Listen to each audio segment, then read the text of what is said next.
And we're rolling. Hello, everybody. Nabeel Sharif here, checking back in for Filmatic. And I just want to let you guys know, first of all, that we are still rolling. We are in production on our next episode, Age of Cage continuation with Casey, of course. And this time we'll be discussing action films, the first chunk of those. So yeah, keep on the lookout for that by the end of next week. And I felt an urge today to just talk about some films. It's been a really long time since I've done a solo episode. I mean, that's how this podcast started, actually, was me writing very detailed notes about movies and movie news and delivering those in like 25-minute chunks. So this is going to be a kind of evolution, semi-return to form of that. But I thought I'd just keep it simple because, we're in the summertime. A lot of people are having a little bit more free time, or at least an urge to live life a little more in these summer months. And I think film is an integral part of that. And I just wanted to suggest some films that I saw last year. I actually made a letterbox list of the top 10 films I saw for the first time last year. And that includes new films as well as films that I just saw for the first time that maybe weren't released in 2025. And I think this would be a good way to just talk it out, helps me talk things out, talk about something I love, and also suggest some great films for you guys. And if this is something you guys like, let me know. I'm not too sure on how.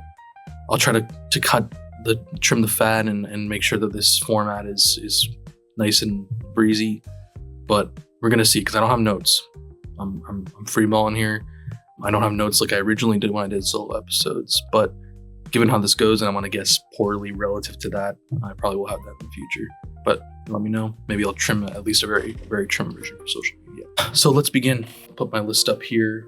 And I'll put little graphics and stuff if you're on video. But this is also a great episode for you to just keep on and listen to on your drive or wherever you're going. In the background, maybe. Just tune me out, really, for the most part. All right. So first up, for 2024, and I will get to 2025, and we're still in 2025, but I'm going to talk about that next time also in a solo episode if I continue to do this in the in-betweens of our tentpole episodes. So we're going to go backwards, and I'm going to start with number 10, and that film is going to be 1 Hour Photo. Is a film from 2002, and it's starring Robin Williams, and not a lot of people know about this movie, at least I don't think in our generation. If you were kicking fully grown in 2002, when you think of Robin Williams, you think of Jumanji, you think of all these other big films from him. But 1 Hour Photo is a very different Robin Williams film because there's not that much comedy in it, at least not the Robin Williams comedy that you're used to. It's a dark movie. It's a dark movie about sort of loneliness and hyperfixation. So, Robin Williams plays back in the day, if you don't know this, you had to get photos developed. So, especially in the late 90s, early 2000s, at drugstores usually was a big place, sort of CVS. And he works at a sort of, CVS-esque, local brand in this small, normal town. And, he's seen a certain family, he's seen their kids grow up, and he's seen them grow together as a family and grow apart and whatnot. And he's kind of just become hyper fixated with this family, and some crazy things ensue from there. It's very well made, and I really would recommend it if you're looking for something that's a little bit, not necessarily Joker, not necessarily Taxi Driver, neither in intensity or even depth of tone. However, I would say that it is a great psychological thriller and an underrated Robin Williams performance. Honestly, it's really well done. So I ended up giving this 3.5 out of 5 stars. It's pretty good, and I recommend it. And that was number 10 for my top 10 movies I saw in 2024. Moving on to number 9. This is a contentious one. Joker 2, Folie à Deux. I know that was a joke to make do sound rhyme with 2. But Joker Folie à Deux, Joker 2, I thought was pretty good. Now, is it the greatest thing I've ever seen? Obviously not. Is it even the greatest comic book movie I've ever seen? Obviously not. But I think that there was a very intentional message and tone and design of the story here. And I think that a lot of people miss that, not necessarily because it's very deep, because a lot of people were expecting something else. And we could talk for hours about the whole movement of the original Joker movie and the negatives that came from that on many layers. I just think that for some reason it didn't click for people. And I think in today's day and age that can sometimes automatically mean that something is just bad. But I think that it's worth a watch or a rewatch, maybe if you saw it and you didn't like it and just want to see it with an open mind. I thought it was really done. I may have overinflated the rating half a star because of the compensation of me being like, it makes no sense to me that everyone's calling this the worst movie of all time, because it is nowhere near that. It is very well made. The music is great. The music pieces are great. I just thought it was really well done, surprisingly. I was not expecting that, because I thought with the aftermath of Joker that it would have leaned a different way even. So I gave this 4 out of 5 stars, and I recommend it. I really recommend it. If you were holding off because you heard it was the worst thing ever, it is not the worst thing ever. It is a pretty good movie. So that was my number 9 of 2024. Moving on to number 8, Monkey Man, Dev Patel, right? He's the GOAT. You know, when I originally posted my first sort of unofficial review, I was like, oh man, it's great to have I'm paraphrasing this first part, but it's great to have a brown, person to look up to in cinema, finally as a brown person. I was like, it makes me feel like I could be me. And I was like, well, this is what I said. I was like, I'm not, And I was like, well, I'm not really, I guess I'm like Dev Patel. If he got into a horrific car crash and skidded into the ocean, they pulled his bloated, bloodied body out of the ocean, then I would look like Dev Patel. But that's just a little joke there. Anyway, Monkey Man, directed by Dev Patel, starring Dev Patel. Beautiful cinema, very well done. You get sort of I think better than John Wick. I'm not really the biggest fan of John Wick. I mean, it's got some good pieces and some good action, but this feels, it gets a lot of comparisons to that. It's like, oh, it's the Indian John Wick, but I think it's different and better than that.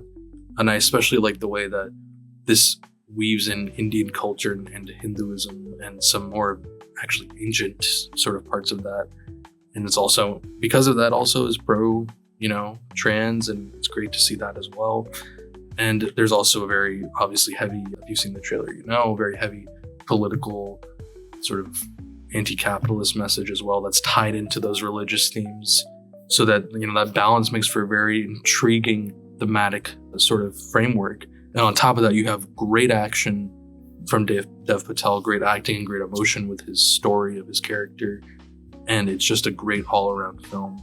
And I can see why Jordan Peele picked this up from the quote-unquote gutter in terms of like production releases, and was able to push this out to a much larger audience with his company, and going through Universal. So very well done. You got to see it. Monkey Man is my number 8 pick for 2024 top movies I saw. So for number 7, I talked about this on the podcast, so I'll be a little brief, but it's going to be Raising Arizona. Those who don't know, is directed by Joel Coen, one of the Coen brothers, 1987, and it's starring the GOAT, Nicolas Cage. And this is a great, fun Coen brothers film. A lot of Coen brothers films, a lot of them are still very fun, but they sort of, depending on who you ask, sort of lead into a nebulous sort of side of tonnage and that kind of thing, and attitude. This one is a very sort of wholesome film, very well done. It's like I think I said this in our episode with Casey on the Age of Cage, but it feels like a Saturday morning cartoon, but cinematic, and with great bits. You get John Goodman as well as a side character, very funny, sort of semi-villain. And Nicolas Cage does great and looks great, and because he's very young, it's one of his first films.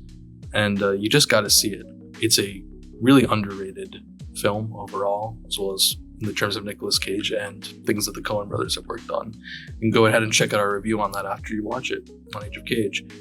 Go back a few episodes. So Raising Arizona, that's my number 7. And then for number 6, now we're getting into some really high-end territory. in my book. We're getting into the 4.5 stars plus area. And that's going to be for number 6, being John Malkovich. Being John Malkovich is incredible. I mean, it's really hard to get into the sort of plot details and that kind of thing without you just seeing it. It was written by the exceptional Charlie Kaufman, who actually wrote this movie as well as my number 1 pick. And you're going to see that. And he is an incredible writer, directed by Spike Jonze, who some of you might know. He did Her, most notably. It's on my head. And starring John Cusack, incredible actor, pro-Palestine as well. We love to see it. And this movie it's a little bit of a, it gets a lot of attention as like, oh, this movie's a mindfuck. And it is a little bit of a mindfuck. But more than that, it is relentless in its themes, and it is relentless in its tone in terms of self-actualization and self-identification. And you're in a person's mind as another person, and another person's mind as the other person, and it gets sort of quote-unquote meta in that degree. But I think it's very easy to see that it's more than that when it comes to the themes that I've described. And I don't know how much more I can really talk about it without just you got to see it and listen to us talk about it also in our Age of Cage episode, and you'll get a lot more in-depth of a review there. So that's my number 6, being John Malkovich. It's a must-see. And 6 through 1, especially of this list, you gotta see it. All right. Moving on, number 5, Hundreds of Beavers from 2022. And I gave that also 4.5 stars. This movie is unreal. It is incredible. A lot of people might not have heard of it. I know it gained some popularity, obviously, in some online spheres, but you probably haven't heard of it. Hundreds of Beavers. It is a silent film, first of all, besides sound effects and whatnot, and some moans and grunts. But it's a silent film, which is, for 2022, is like, whoa, what are we doing here? And you get this sort of silent film mixed with like a sort of video game RPG experience in terms of like a main character having to go through things and learn and adapt and do things over and over again. But it really is like the second coming of Charlie Chaplin, honestly, I would have to say, for my money. It is a very different movie than you're expecting, and it is one of the funniest movies also I've ever seen, and very unique and creative in its own way, unlike anything I'm sure you could point out in the last 5 decades even. So Hundreds of Beavers, you got to check it out. And that would be my number 5. Moving on to number 4. Okay, and this is going to be a little, not necessarily contentious, but I know that for some people this isn't the greatest movie. Some people don't like it at all. And it's also from Age of Cage, in a soon-to-be episode that we're going to be doing, but I've seen it. I saw it before this, last year. And that's Bad Lieutenant, Port of Call, New Orleans. And that's directed by Werner Herzog. So for those who don't know, Werner Herzog is one of the greatest directors of all time. He did Aguirre, Wrath of God, very intense film. Just look it up, read into that. And he also did multiple documentaries, very well, highly acclaimed documentaries. But also, in 2009, he did this. And Bad Lieutenant, if it sounds familiar, it was a previous film called Bad Lieutenant starring Harvey Keitel that takes place in New York. This is like not connected to that. It's not a sequel. It's just sort of a continuation of the idea of a bad lieutenant, police lieutenant, in this time in New Orleans, hence Port of Call, New Orleans. And it's starring Nicolas Cage. So, and you get Werner Herzog's intense, bug-eyed, almost manic sort of directing style and action-packed fuel that is unreal and unlike most anything. Paired, of course, with Nicolas Cage. I mean, it's a match made in heaven in that sense, because he's the only one, in my opinion, who could even deliver such a performance to match that, as much as Werner Herzog's previous acting compatriots. So, Port of Call, New Orleans is incredible. It's you get this sort of steamy noir wrapped into the frenetic action, and also some great sort of hallucinatory aspects, especially with the iguana. If you see it, you'll know what I'm talking about. So it is a must-see. I love seeing it, and that's my number 4, 2024. Moving on to number 3, Furiosa, a Mad Max saga. Now, I actually had not seen Mad Max for a while, up until right before the release of this, and I was convinced by my friend Evan Lamolier, who you know from Filmatic if you're a regular listener. He loves Mad Max, made me watch it, was hyped for this. I went and saw this with him last year on my birthday. It was great at AMC Sarasota 12. Rest in peace, AMC Sarasota 12. I'll miss you forever. Unless you come back in a more expensive gentrified form, which is far more likely. So, Furiosa, a Mad Max saga. It might be better than Mad Max. It might be. In a lot of ways, I could say it is. Mad Max is fucking incredible, but Furiosa not only delivers the same level of action, if not an even better sequence, arguably. Not that the other one's bad, but, it's got some incredible sequences. But I think it has over Mad Max is the story. The story it's like a fable, it's like a myth, it's like a legend, all wrapped together, centering around Furiosa. And of course, you get the best performance of all time, Chris Hemsworth, who of course has been doing Marvel movies for 2 decades. So the bar was low, but he knocked it out of the park as the villain, Dementis. And you gotta see it. It's I don't understand why it didn't make enough money as it should have. Really didn't do that great in the box office. But I don't understand how this doesn't have the same or more of a following than John Wick, especially with how well received the Mad Max Fury Road was. To be clear, I was referring to Fury Road when I said Mad Max all those times before. So it just bewilders me. So please go see it. I know that George Miller, the creator and director, he had plans for more movies, and I hope we get to see them, because this blew my socks off, and I kick myself for taking so long to have seen his work. And that's why Furiosa, it's my number 3. That's my top 3. And going to number 2 for 2024 films, I gotta go with Nosferatu. I mean, I am a Robert Eggers, what do they say nowadays? Stan, right? Stan, whatever. I'm a Robert Eggers, what's it called? Glazer, whatever you want to call it, right? Put the Vine Boom sound effect right there. But, the Lighthouse, if you remember or go back to early Filmatic, the Lighthouse is one of those sort of fuses that lit the fire of love of cinema to the point that I made this podcast. The Lighthouse in 2019, once again, like Furiosa, I saw this movie, speaking of The Lighthouse, of course, because of Evan Lamole. He's always had an incredible, impeccable taste in cinema and has always influenced me. Going back to high school. So when I was on a random weekend in 2019 home from college, and Evan said, "Hey man, come see this movie with me." I didn't know anything about it, and I went and saw The Lighthouse, and it blew my fucking socks off. It was incredible. I'd never seen anything like it. And then I went back and I watched The Witch, Robert Eggers' first feature film, and I loved it. And then I heard that he was making The Northman. I didn't get to see it in theaters because of COVID, but I did get to see it, just locally, and I was like, this is great. A little different, but it's great.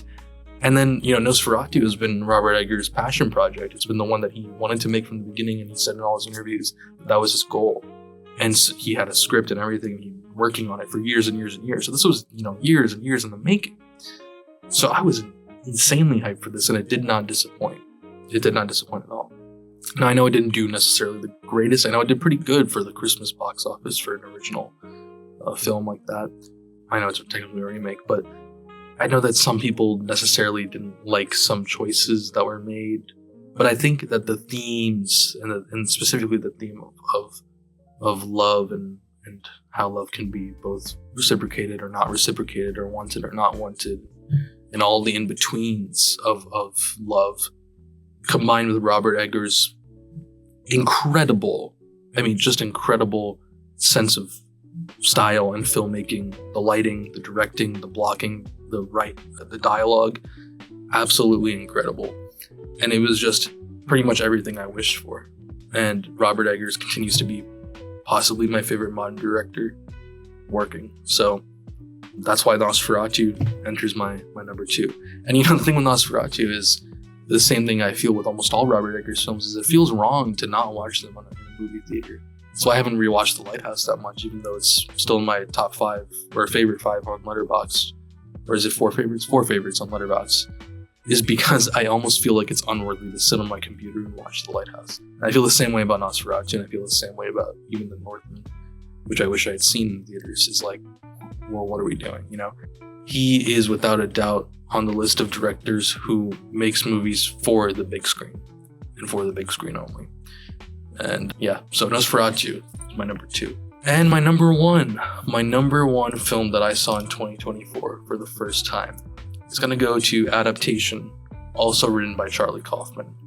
Adaptation is perfect. It's a 5 out of 5 movie for me, by the way. It's perfect on many levels. It's perfect to me because you can, as a, you know, look, I'm not an actual, I've talked about this in the Filmatic, by the way. We did this, covered this in Age of Cage. Go listen to that for an in-depth thing after you've seen it. But I feel like I relate to this on the level of like wanting to create something. I'm not going to call myself an artist because I don't necessarily view anything that I've done as worthy as something that I would consider to be art. Maybe some people disagree with that. I don't know. But the idea and want of creating something and getting hit with writer's block, and not just writer's block as a simple concept, writer's block as something that stems from your disconnect from your environment and your disconnect from your life and the people that you love and want to love, and the idea that that disconnect is what impedes but also informs what you will and want to create. And Charlie Kaufman works that in so succinctly and masterfully into this film. And Nicolas Cage, in what has to be the best performance he's ever done, playing twin characters effortlessly to the point where you don't even consider that would be a challenge, who are two different people. And on top of that, delivering the emotion behind the concepts that I just described. It's absolutely incredible. And it's one of my favorite movies of all time. And I saw it for the first time in 2024. And that's why it makes the number 1 spot on the list. So there you go. Those are my top 10 films that I saw in 2024. If this was something that was somewhat relevant or that you liked, let me know. If not, I apologize. If I need to trim it a little bit and focus on the format, let me know. I'm here for any and all feedback. But you guys, keep an eye out next week, and probably at the latest. We plan to be recording soon for the next Age of Cage episode. And I guess I'll see you guys next time. And hope you enjoyed. And watch some movies. Watch some movies, because movies are great. Alright, this has been Filmatic. Stay safe out there. Free Palestine. Fuck ICE. And see you guys next time. Peace out.